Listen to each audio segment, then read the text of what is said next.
સંદીપી handball coach DLSS Amreli Vidyasabha સ્કૂલમાં handball તરીકે હું ફરજ બજાવું છું. આજ રોજ આપણે cross pass, back pass, side pass કઈ રીતના તમે ઘરે રહીને પણ ડેવલપ કરી શકો છો એના વિશેનો આપણે આજે વિડીયો જોઈશું.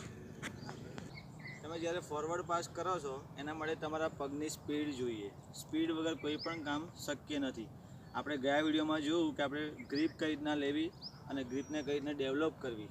ગ્રીપ તો આપણે ડેવલપ કરી દીધી, આપણે ડ્રિબલ પણ ડેવલપ કરી લીધું અને આપણે બધા પાસ પણ ડેવલપ કરી દીધા. પણ એ પાસને સ્ટ્રોંગમાં સ્ટ્રોંગ બનાવવા માટે આપણે શું કરવું જોઈએ ઘરે રહીને એના વિશે આપણે જોઈશું. તો એના વિશે આપણે કહ્યું હતું કે 3 સ્ટેપ વગર આપણે પાસ કોઈને કરવા નથી. તો 1 2 3 પાસ, પછી પાછા બેક જાઓ, પછી પાછા 1 2 3 પછી પાછો પાસ. જે લોકો જમણા હાથથી બોલને શૂટ કરે છે એ લોકોનો એનો વિરુદ્ધ પગ પહેલો આવશે. ધારો કે જમણા હાથે બોલ છે મારો, તેનો વિરુદ્ધ પગ, એ વિરુદ્ધ પગ તમારે આગળ લેવાનો છે. કોઈ દિવસ જે હાથમાં બોલ હોય એ હાથ એનો એ જ પગ કોઈ દિવસ નહીં આવે. જે હાથે બોલ છે એનો વિરુદ્ધ પગ પહેલાં લેવાનો છે. 1 2 and 3 અને પછી તમે પાસ કરીને આ ફોરસ રૂમમાં તમે આગળ આવી શકો છો. આની આ ક્રિયા આપણે ઘરે રહીને 20 થી 25 વખત કરવાથી તમારી સ્પીડ ડેવલપ થશે અને તમને એ પણ અંદર ખ્યાલ આવી જશે કે 3 સ્ટેપ ભર્યા પછી કમ્પલસરી તમારે પાસ કરવાનો છે. આ રીતના 1 2 3 પછી પાછું બેક, 1 2 3 પછી પાછું બેક, 1 2 3 પછી પાછું બેક. આની આ ક્રિયા તમારે ઘરે રહીને કરવાની છે. ધારો કે તમારા ઘરે દિવાલ સામે છે તો ત્યાં તમે તમારા ફોલોઝમાં બોલ છોડી શકો છો. અને દિવાલ નથી તો બોલ તમારા હાથમાં રાખવાનો છે, તમારે ગ્રીપ કંટ્રોલ રાખવાની છે.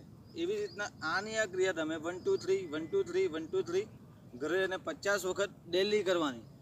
એવી રીતના સાઇડિંગમાં કોઈ સ્ટેપ નથી પણ એમાં સ્ટેપ ગણાય 3. ધારો કે સાઈડ પાસ તમારે કરવો છે,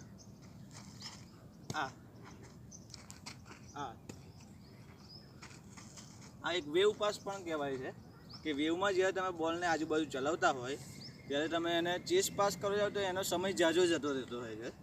એના માટે તમારે સાઈડ પાસ કરવાનો હોય છે. આ ક્રિયા તમારે ઘરે રહીને કરવાની હોય છે. આ બે કયા 1 2 3 1 2 3 સ્ટેપ મહત્વના છે.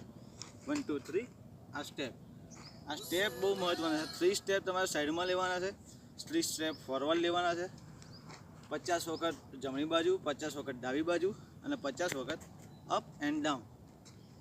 આ બધું 50 વખત તમે ઘરે રહીને કરશો તો તમારી સ્પીડ ઓટોમેટિક ડેવલપ થશે. પાસ કરવા માટેની જે તમારી સ્પીડ છે એ ઓટોમેટિક ડેવલપ થશે. પછી તમારે મેં જેમ ફોરવર્ડ બતાવ્યું તમને કે જેમ ફોરવર્ડ 1 2 3 કરીને તમારે બોલને પાસ કરવાનો છે. એ પાસ ના કરો તો પણ ચાલે, ફી નથી. અને તમે 3 સ્ટેપ લઈ લીધા તો તમારે કોઈ ઓપ્શન નથી ડ્રિબલ વગર, ત્યારે તમે ડ્રિબલનો યુઝ કરી શકો. 1 2 3 કોઈ નથી, કોઈ ફ્રી નથી. ત્યારે 1 2 3 તમે લીધા પછી 3 સ્ટેપ લીધા પછી તમારે ડ્રિબલ કરવાનું છે. ડ્રિબલ કરો, this is not call foul. તમે ડ્રિબલ ગમે તેટલી વખત કરી શકો છો જ્યાં સુધી ડિફેન્ડર તમને ડિસ્ટર્બ ના કરે ત્યાં સુધી. Thank you very much.